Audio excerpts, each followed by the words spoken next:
Serão 2 rodadas. Cada candidato será chamado para responder e comentar uma vez a cada rodada. Os tempos são os seguintes: pergunta, 30 segundos. Resposta, 1 minuto e meio. Comentário, 1 minuto. Réplica, 1 minuto. E para fazer a primeira pergunta aos candidatos, eu chamo a jornalista Ana Paula Padrão. Por favor, Ana Paula, muito boa noite. Escolha o candidato para quem você vai perguntar e o candidato que vai comentar a resposta. Obrigada, Celso. Boa noite a todos. A minha pergunta é dirigida ao candidato José Serra, com o comentário da candidata Dilma Rousseff. Boa noite, candidato. Boa noite, Ana Paula. Entre os vários líderes relevantes do PSDB, o seu partido, está o ex-presidente Fernando Henrique Cardoso. Na sua propaganda eleitoral gratuita na televisão, o senhor levou ao ar, inclusive, imagens do presidente Lula ao seu lado, mas Fernando Henrique não apareceu. Na sexta-feira passada, numa entrevista ao jornal Financial Times, segundo o repórter, o ex-presidente Fernando Henrique admitiu que já sabe quem vai ganhar essa eleição e que, segundo o repórter, não será o senhor. O que aconteceu entre os senhores, candidato? O senhor não quis levar Fernando Henrique ao ar porque achou que ele lhe tiraria votos ou Fernando Henrique, de fato, nunca acreditou na sua candidatura? Muito boa pergunta, Ana Paula. Esse é um tema recorrente e é útil que a gente possa tratá-lo novamente aqui. Veja o seguinte, em geral, quando se faz essas análises, se tem em mente comparação com outras candidaturas. Eu não fui patrocinado por ninguém especificamente. Eu não tive um patrocinador, alguém que apontou o dedo e disse, vai ser o Serra o candidato. Eu fui o candidato e sou o candidato, e se Deus quiser ganharei a eleição como candidato do PSDB, escolhido pelo partido em função da minha história, da minha biografia, do que eu fiz, das minhas posições políticas. Essa coisa do Fernando Henrique está mal colocada. Eu falo o tempo inteiro das coisas que eu fiz no governo dele, mesmo no Ministério do Planejamento, que foi 1 ano e 3 meses, 4 meses, ou no Ministério da Saúde, que foram durante 4 anos. E ele me deu toda a cobertura para trabalhos que enfrentaram grandes interesses. Então, eu acho que as coisas estão mal colocadas. O Lula não é meu inimigo. Ele não foi posto no programa por 3 segundos para receber algum elogio.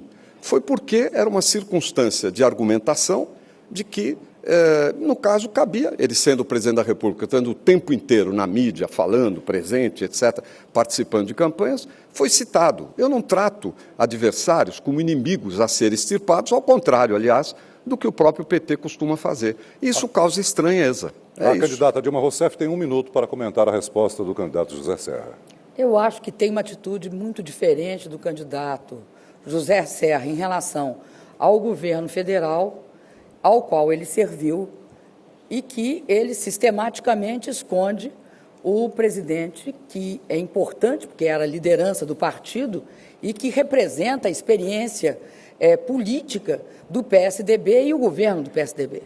Eu não. Eu tenho imenso orgulho de ter participado do governo do presidente Lula e reivindico o governo do presidente Lula como uma grande realização na minha vida.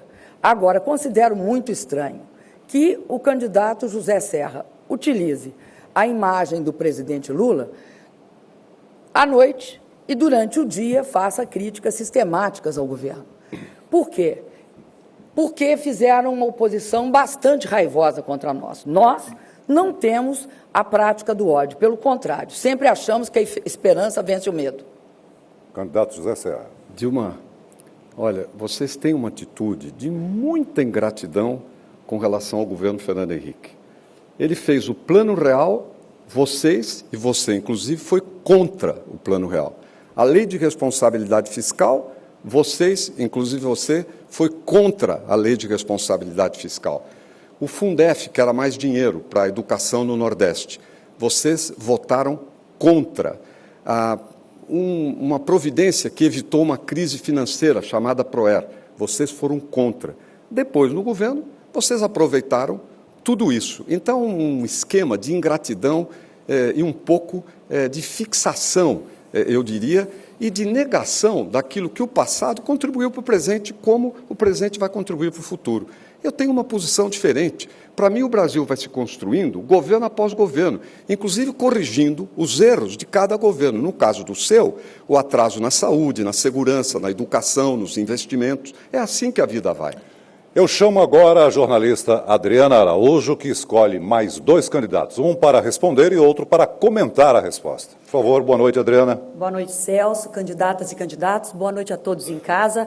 A minha primeira pergunta vai para a candidata Dilma Rousseff, com comentário de Marina Silva. Candidata, o atual governo prometeu a construção de 1 milhão de moradias populares, mas até o fim deste mandato deve entregar 261 mil casas. Agora, a senhora promete a construção de mais 2 milhões de moradias populares. Como vai atingir esta meta? Isso não pode se tornar apenas mais uma promessa de campanha? Não, não vai tornar uma promessa de campanha pelo seguinte: quando nós elaboramos o Minha Casa Minha Vida, nós fizemos esse programa de construção de 1 milhão de casas, tendo um grande desafio, que era construir 1 milhão de casas e contratá-las. Para construir tem de contratar. Hoje, nós já temos 678 mil contratos realizados. Além disso, tem já dentro da Caixa Econômica Federal 1 milhão e poucos contratos já apresentados e em processo de análise. Por isso eu tenho a convicção de que nós iremos conseguir construir 1 milhão de casas. E aí eu te digo uma coisa, foi fruto de um grande esforço dos empresários, dos estados e dos municípios que participaram desse programa. E o dinheiro vai direto para as pessoas. O dinheiro não se desvia pelo caminho. Quem recebe o dinheiro do Minha Casa Minha Vida é aquela pessoa que está precisando de casas e apartamentos. E nós temos certeza que é factível hoje, que é real, fazer mais 2 milhões de casas. E, além disso, sabemos que é possível. 2 coisas nos mobilizam nesse programa. Um é o sonho da casa própria. E a outra questão é a geração de emprego que esse programa consegue realizar pelo Brasil inteiro. Então, estamos, de fato, incluindo as pessoas no grande sonho de qualquer pessoa, que é a casa própria. A moradia para as pessoas de baixa renda é fundamental. E o que eu tenho defendido na nossa plataforma de governo é que seja uma moradia de qualidade, para que as pessoas possam viver com dignidade. Lamentavelmente, o conceito de vida com dignidade nas cidades ainda não alcançou na totalidade o programa Minha Casa Minha Vida. Ele é bom e importante para as populações de baixa renda, ainda que com baixo desempenho até aqui, mas das unidades que estão sendo feitas, mais de 1 milhão de unidades, apenas 25 mil é que estão contando com painéis para energia solar. Isso é um custo que poderia ser evitado em termos do ganho que poderíamos ter para as pessoas na qualidade de vida delas e a questão da geração de energia limpa de uma fonte segura. Lamentavelmente, as casas ainda estão sendo feitas fora do conceito que as pessoas possam viver melhor no lugar aonde moram. Candidata Dilma, tem 1 minuto. Pelo contrário, Marina, o programa, no seu primeira etapa, ele previu que nós iríamos colocar aquecedores termosolares nas casas. Não poderíamos obrigar, porque se obrigássemos, poderíamos correr o risco de uma grande especulação. Então, na primeira fase do programa, com 1 milhão de casas, tornamos facultativo. O aumento disso se dá porque eles sabem que na segunda fase, com os 2 milhões de moradias sendo construídas, vai ser inteiramente obrigatória a colocação de painéis solares. Além disso, tem uma característica do Minha Casa Minha Vida que eu quero destacar. No passado, achavam que o mercado dava conta de fazer habitações populares. Nesse programa, nós subsidiamos a população de baixa renda. É por isso que tem um conjunto de apartamentos e casas disponíveis hoje. Tempo esgotado, candidata. Agora é a vez da participação da jornalista Cristina Lemos. Boa noite, Cristina. Por favor, escolha para quem você vai perguntar e quem vai comentar a resposta. Boa noite, Celso. Boa noite a todos. A pergunta é dirigida ao candidato Plínio de Arruda Sampaio, com comentário de José Serra. Candidato, O atual governo é criticado pelo escândalo do mensalão do PT.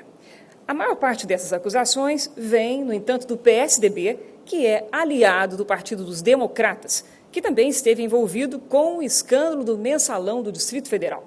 O principal personagem desse caso foi o ex-governador José Roberto Arruda, que foi até cotado para vice na chapa de José Serra. Eu lhe pergunto, que garantias o senhor oferece ao eleitor de que o senhor é diferente? Porque eu falei no começo da minha fala, o PSOL não admite corrupção. Aqui está todo mundo mais ou menos ligado com a corrupção. Nós viemos para esse programa e nós lançamos a candidatura exatamente para mostrar a diferença. Não tem nada pessoal com nenhum dos candidatos aqui, pode parecer agressividade. Não, não é não. É que você, eleitor, tem o direito de ver as diferenças. Você tem o direito de fazer a distinção. E para fazer a distinção, nós precisamos atacar um outro aqui dentro, né? A diferença é a seguinte, nós não temos corrupção. Nós saímos do PSOL, do PT, por causa da corrupção. Nós somos pela punição de todo tipo de corrupção. E é isso que nos distingue dos demais. É isso que faz a diferença das duas corrupções, da corrupção do funcionário corrupto e da corrupção da política corrupta, da política que leva ao desemprego, à fome, à prostituição infantil. E é isso que nós viemos fazer aqui. Essa é a distinção, essa é a diferença. Nós fazemos a diferença. Nós somos do PSOL. Nós não viemos para brincar, nós viemos para resolver. Eu pediria à jornalista Cristina Lemos que refizesse rapidamente a pergunta para o candidato José Serra. A pergunta foi endereçada ao candidato Plínio Arruda Sampaio.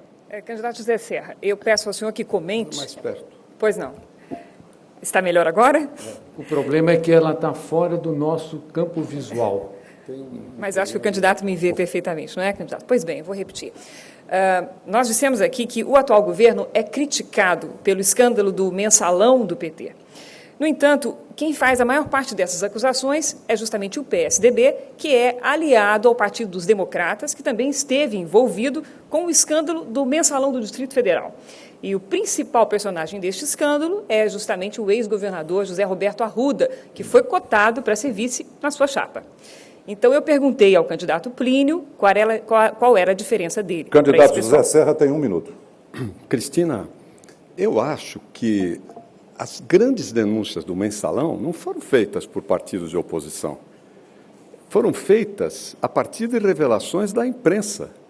Como o escândalo da Casa Civil agora, também nasceu da imprensa. Aliás, o governo começa a cair em cima, o governo e o PT, da imprensa, precisamente porque a imprensa está denunciando essas coisas, mostrando os fatos, cumprindo, aliás, o seu papel. O Arruda, em um certo momento, disse ele poderia ser vice do Serra, isso muito tempo antes de que surgisse qualquer problema. Ele foi pego num esquema de corrupção e foi afastado do PT, junto com do DEM, junto com todos os outros integrantes. Quando no PT, o pessoal do mensalão ficou lá numa nice, numa boa, até promovidos ou participando de campanhas e tudo mais. Por outro lado, se vizinhança contamina, imagine a da Dilma com a Erenice. Acabou seu tempo, candidato. O candidato Plínio Arruda tem 1 minuto. Não, sou eu? A sua réplica. Não quer usá-la? Mas eu me perdi aqui, gente.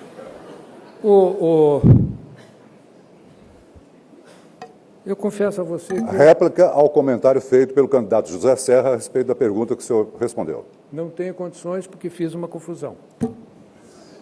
Entrego... Vamos seguindo. Eu volto a chamar a jornalista Ana Paula Padrão, que escolherá mais um candidato para formular a pergunta e outro para responder. Por favor, Ana Paula. A minha pergunta agora vai para a candidata Marina Silva, com o comentário do candidato Plínio de Arruda Sampaio. Candidata Marina, a senhora fez a sua carreira política na área ambiental. E é assim que a população brasileira a conhece nesse momento. Mas o Brasil, obviamente, é muito mais do que meio ambiente. É saúde, é educação, é segurança. Existe uma grande preocupação hoje com corrupção. Como é que o eleitor pode ter a certeza